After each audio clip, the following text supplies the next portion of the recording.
TY BCom Sem 5th Financial Account Chapter Internal Reconstruction Question number 2.2 We have to complete, क्या complete करना था हमें? Capital reduction. तो चलो इसको balancing करते हैं. Before going for balancing, if you see carefully, we have passed stock entry 2 times. What we have done? We have passed stock entry 2 times. So we'll just rectify it and then we'll continue. चलो total करते हैं. Debit side का total we got 6,76,500. We have done a total 35,000 plus 2,50,000 plus 2,80,000 plus 50,000 plus 15,000 plus 46,500. Okay, यही 6,76,500 मैंने दोनों side लिखा. अब ये जो अमाउंट है 6,76,500 ऊपर से माइनस करूंगा 10,000 minus 30,000. Just see properly. Minus 5,000 minus 5,000 80,000 minus 20,000 minus 4 lakh minus 1 lakh. We got, what is the amount we got? 31,500. Let me check first. Let me check. 10,000, 30,000, 5,000. Again 5,000 we have to do. Minus 5,000. Okay. फिर 80,000 minus 20,000 minus 4 lakh minus 1 lakh. So we got a amount 26,500. This is said to be your capital reserve. Capital reserve means profit. Okay. Now let me go to a balance sheet. Everybody knows whenever we are passing a balance sheet, always remember whenever we are passing a balance sheet, you have to, what you have to do, check old balance sheet with a new balance sheet. क्या करना है हमें? Old balance sheet को किसके साथ compare करेंगे हम? New balance sheet के साथ. Okay, just hold down. Old balance sheet को हम किसके साथ कंपेयर करेंगे? न्यू बैलेंस शीट के हिसाब से. ओके, चलो चेक करते हैं 1 by 1. Number 1, share holder equity and liability. उसके अंदर share holder fund. Share holder fund में आया शेयर कैपिटल, फिर reserve and surplus. Right now ये दोनों को बाद में करते हैं. ओके, क्योंकि इसके लिए हमें जगह लगेगी. नेक्स्ट चेक करते हैं non current liability. Non current liability में 6% डिवेंचर. पहले अपने पास कितने थे? 5% डिवेंचर. इसी को रिन्यू करके हमने क्या कर दिया है? 6% डिवेंचर. 6% डिवेंचर कितने के थे? 75 रुपीज के हिसाब से थे. तो यहाँ क्या कर रहा हूं मैं? यहाँ क्लिक कर रहा हूं. चलो अब बताओ 5% वाले डिवेंचर कितने थे? 2,000. तो 2,000 इंटू नया प्राइस कितना मिला? 75. तो 2,000 इंटू 75 कितना होगा? कोई मुझे बताएगा? 1,50,000. ओके, 2,000 इंटू 75 करूंगा तो 1,50,000. Next current liability. Current liability में क्रेडिटर चेक करो. क्रेडिटर कितने के थे? 1,55,000. अब ये क्रेडिटर पे पॉइंट नंबर 8 पे एडजस्टमेंट था. इस पे एडजस्टमेंट था पॉइंट नंबर 8 पे. तो हम अपनी जर्नल एंट्री में आएंगे. ये याद रखना बेटा, जर्नल एंट्री में आओ. जर्नल एंट्री में चेक करो क्रेडिटर कितने थे लास्ट में. यू कैन सी लास्ट में क्रेडिटर कितने मिले? 78,500. Always come in a journal entry बेटा whenever you are passing a balance sheet. तो मिला 78,500. नेक्स्ट इसके बाद बिल पेबल नील. इसके बाद outstanding interest on debenture. Check करते हैं आउटस्टैंडिंग इंटरेस्ट ऑन डिवेंचर कितना था? 30,000. पॉइंट नंबर 6 में उन्होंने कितना वेव करने बोले? 50%. तो 30,000 था अपने पास. इसमें से हमने 50% को क्या किया? वेव किया, माफ किया. तो 30,000 का 50% माफ किया तो बच गया कितना अपने पास 15,000। नेक्स्ट, अब क्या बच गया देखो, डिबेंचर हो गया, अक्रूड इंटरेस्ट हो गया, क्रेडिटर हो गया, अदर लाइबिलिटी क्वेश्चन में कुछ नहीं है तो नील।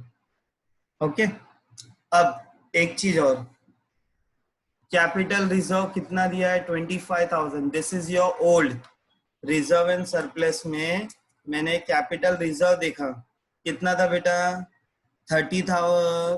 25,000 क्या था अपना ओल्ड था, 25,000 क्या था अपना ओल्ड था।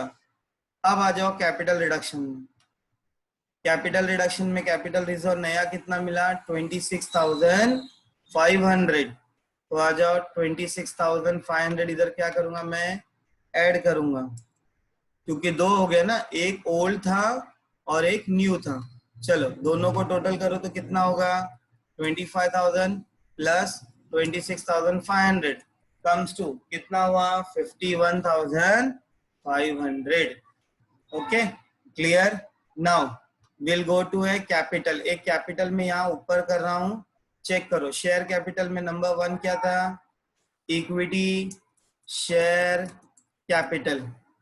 अब यहाँ हम चेक करते हैं ओल्ड कितना था 40,000 ऑफ 10 रुपीज, तो 40,000 यहाँ लिख रहा हूं मल्टीप्लाई बाय हमने इक्विटी शेयर को कितने में कन्वर्ट किया, पढ़ो जरा इधर कहीं दिया है equity share shall be reduce to कितना हुआ 3 रुपीज, तो यहां मैं लिखूंगा equity share into 3।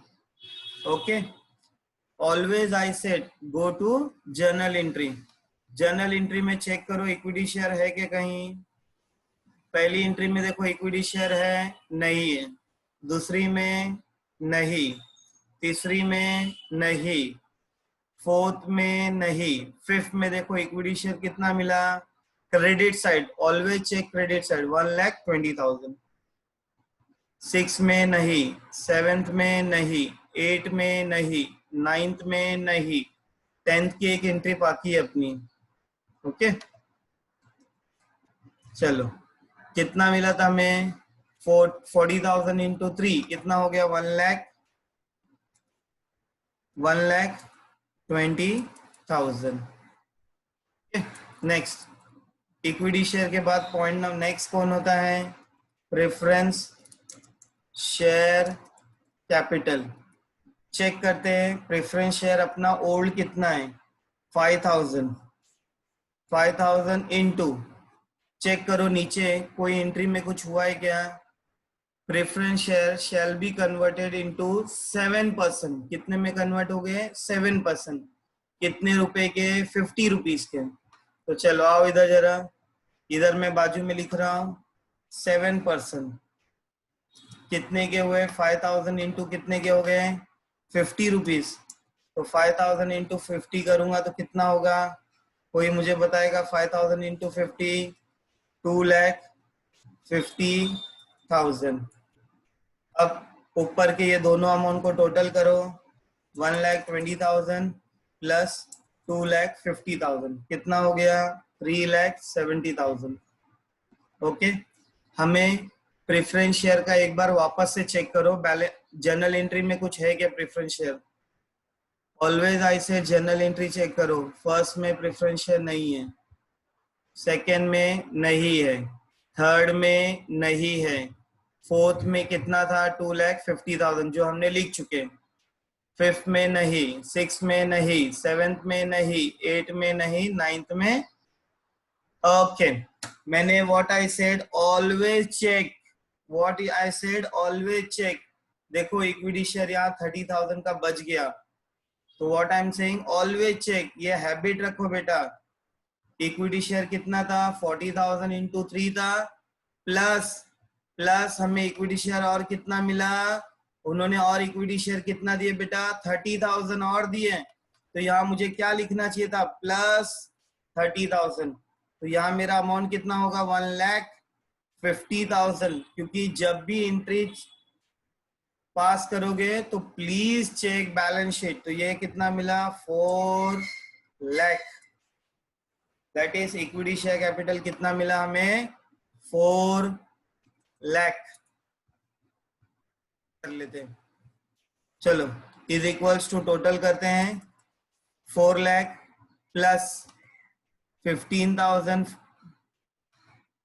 4 lakh plus 51,500 plus 1,50,000 plus 78,500 plus 15,000 comes to check कर लो 4 lakh 51,500 1 lakh 50 78,500 plus 15 कितना मिला 6 lakh 95,000 ये क्या मिला हमें टोटल मिला। अब चलते हैं असेट साइड में। ओके असेट साइड चेक करो सब जन। असेट साइड में क्या है नंबर 1 बिल्डिंग नंबर 1 बिल्डिंग। चलो चेक करते इधर एडजस्टमेंट में कुछ दिया है बिल्डिंग रीवैल्यूड हैज फॉलो मतलब न्यू प्राइस बिल्डिंग का कितना हुआ 2,50,000। नेक्स्ट फर्नीचर न्यू प्राइस कितना हुआ 55,000। नेक्स्ट फर्नीचर के बाद प्लांट एंड मशीनरी कितना हुआ 2,25,000। This is set to be your new price has follow means new price. Okay question में इन्वेस्टमेंट को दिया है नहीं दिया है तो इधर क्या लिखूंगा बेटा नील। फिर उसके बाद करंट असेट्स में क्या होता है स्टॉक चेक करो स्टॉक का न्यू प्राइस कितना है 80,000 यहां लिखूंगा 80,000। स्टॉक के बाद कौन है डेटर का न्यू प्राइस 70,000। नेक्स्ट डेटर के बाद cash at bank and cash in hand मैं कैश इन हैंड ऐसे ही लिख रहा हूं 2,500।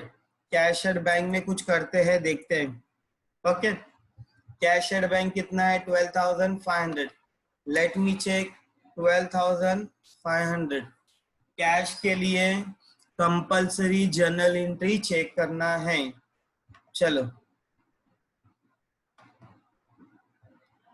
नंबर 1 में कैश है नहीं है नंबर 2 में कैश है नहीं है नंबर 3 में कैश है नहीं है नंबर 4 में कैश है नहीं नंबर 5 में कैश नहीं नंबर 6 में कैश नहीं नंबर 7 में कैश नहीं नंबर 8 में कैश नहीं नंबर 9 में कैश नहीं मतलब nowhere we have done anything for cash. तो 12,500 मैंने यहाँ लिखा था उसको मैं आउटर कॉलम में लिख रहा हूँ 12,500। ओके अब before going for a total always check asset side. Goodwill हो गया पैटर्न हो गया बिल्डिंग हो गया plant and machinery done furniture done stock done data done cash in hand done cashier bank done profit and loss preliminary मतलब we have done all the entry.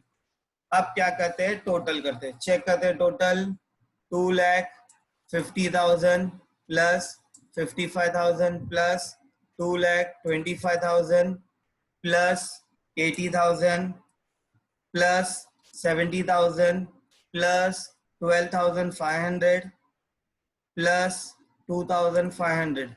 What is the amount? 6,95,000. Exactly tally. Wait, एक entry will pass. We'll have to remaining capital reserve. चलो कितना था entry? Capital reduction की entry बोलो फटाफट। Capital reduction account debit to क्या लिखूंगा मैं capital reserve account this was remaining what was the amount 26,500 being profit on capital reduction. Okay we have completed and our sum tallied.